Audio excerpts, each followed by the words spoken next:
En ese orden de ideas, al final de Mitologías, del libro de Mitologías, Barthes dice que finalmente el mito es un habla, ¿sí?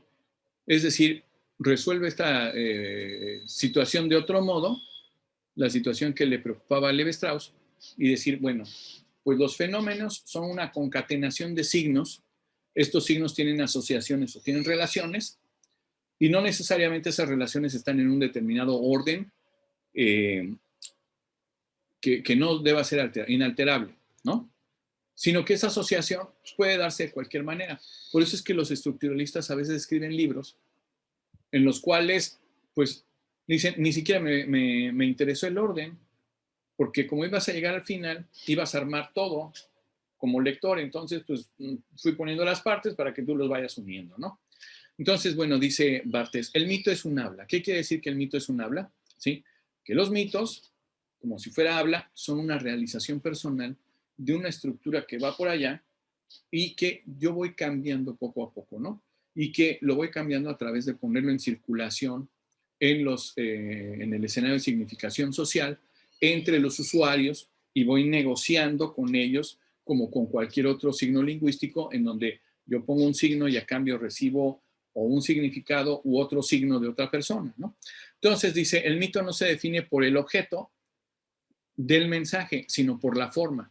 Esta forma que es, pues esto que estamos hablando, tiene unas unidades funcionales diferenciadas, pero que están asociadas, están relacionadas de un determinado modo y que a partir de esa esencia del significante nos permite interpretar algo a nivel del sentido, ¿no? A nivel de la noción del pensamiento, del significado. Dice, entonces, ¿todo puede ser un mito? Todo hecho social lo podemos analizar como un mito, es decir, como un habla, y dice Barthes, sí, yo creo que sí, porque el mundo es infinitamente sugestivo. Por ejemplo, en esta ilustración que pongo aquí, pues están los Avengers, pero están en Lego. Lo que cambia es la forma, pero no cambia la marca identitaria, no marca el rasgo estructural. Ese rasgo estructural permanecen con sus mismas características. Hulk se sigue viendo más grande, poderoso, verde, enojado, ¿no? Aunque presentado de otra manera, no pierde su esencia de la función, aunque la forma sea distinta, porque finalmente es un signo y la forma puede cambiar, pero la estructura, es decir, la esencia, no se permanece igual, ¿no? Entonces, ¿qué es lo que pasa con los mitos en la actualidad? Se pregunta Barthes hacia el final de su libro. Dice, el habla, es decir, el mito, cualquier situación reinterpretada, dice, es un mensaje. Por tanto, este mensaje no necesariamente es oral. Dice, puede ser escrituras, representaciones como el discurso escrito, fotografía, cine, reportaje, deporte, espectáculos, publicidad.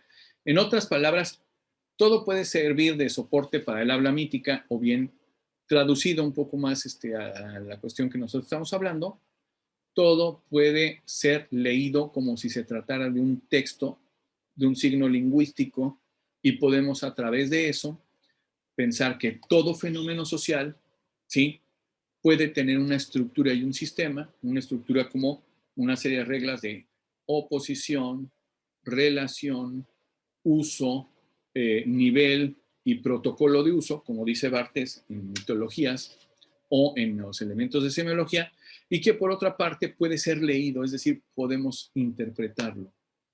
El simple hecho de que haya una persona indigente pidiendo dinero afuera de una iglesia es para Barthes un signo, es decir, es un mito, es un habla, ¿sí?, que puede contener todas estas cosas para poder ser analizada. Dice, esto no significa que debamos de tratar el habla mítica como si fuera una lengua. En realidad el mito pertenece a una ciencia general que incluye a la lingüística y que incluye a la lingüística, se llama la semiología, ¿no?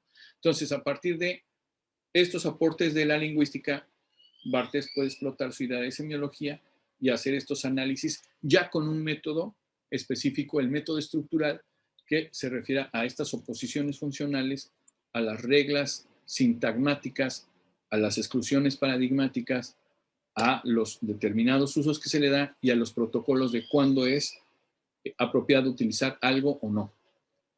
Bien, finalmente, bueno, pues le damos las gracias a Barthes por habernos orientado acerca de cómo utiliza el método estructural y por qué el método estructural fue tan revolucionario en las ciencias sociales.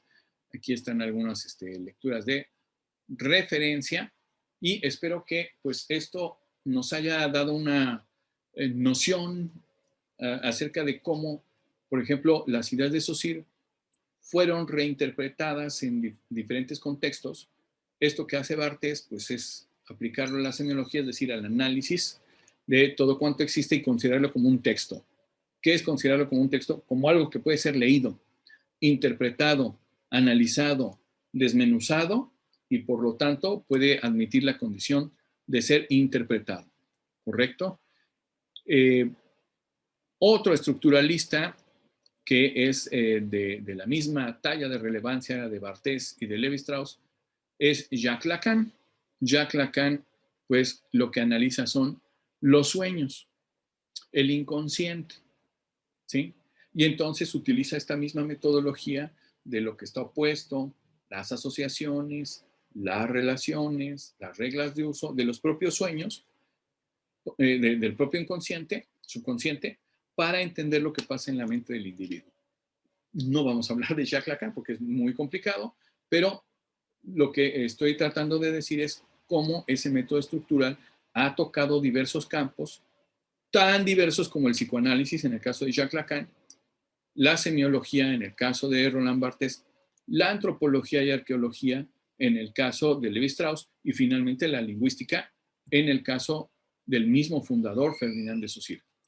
Con esto nos despedimos de este tema, les agradezco y nos vemos en la siguiente ocasión. Hasta luego.